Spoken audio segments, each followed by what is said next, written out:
Hello and welcome to Connect for Culture. My name is Nathan Hammelberg.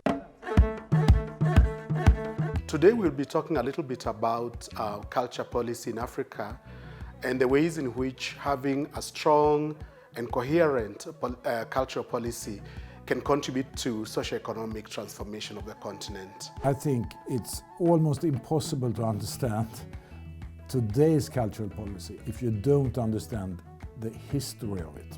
I wanted to bring out a couple points that Professor Kimani raised, and I think they're very important to us creators because we have a tendency of not reading documents.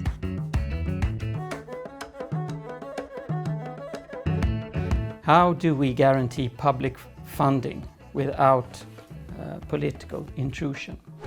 But the thing that I notice now is that the music that we made back then, or just the arts generally in those times, maybe because they came from a place of intention, a place of truth. Yeah, I've been in the film industry in the last 26 years. I've been involved in close to 100 films. I also do television programs. And I can tell you for sure that Nollywood is an interesting industry that started from virtually nothing.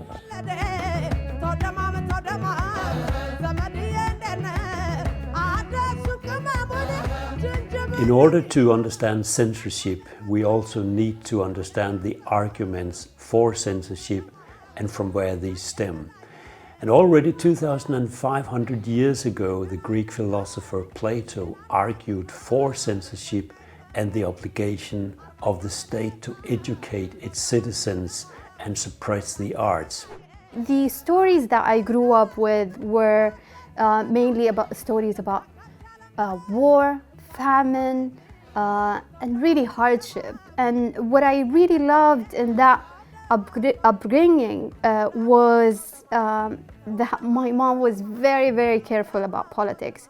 She understood that our lives were shaped by politics, and she was very protective. And when it comes down to Corona or COVID, having censorship on artists, etc., it was a debate amongst us, but we agreed that overall COVID does not have that much impact on the censorship as the arts and expression of artists itself, even though it has limitations of restrictions due to COVID-19 guidelines, which are understandable and which I believe every responsible artist would abide by, to avoid the further spread of the virus. Just because we are on lockdown doesn't mean that I cannot do a song talking about the government and the mismanagement of the COVID-19 funds.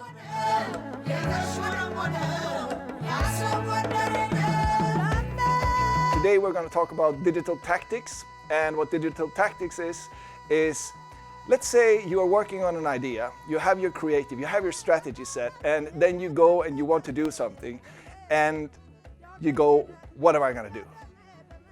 You're going to do tactics. And so this is what I've been specializing on for the past 21 years.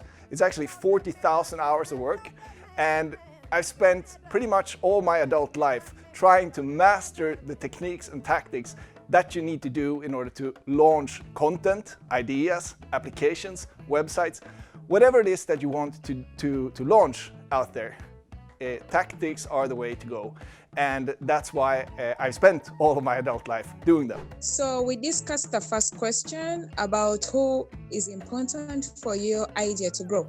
And we were only giving our individual or personal experiences and the challenges that we often face as far as we as performing artists are concerned.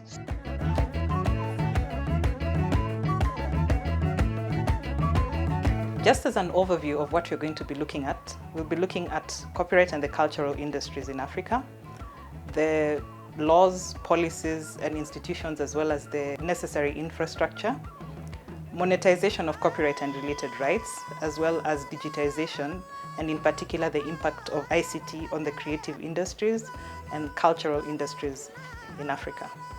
And that's why I started looking into that whole idea of remix and cover and inspiration and sample, and how the music constantly recycled itself.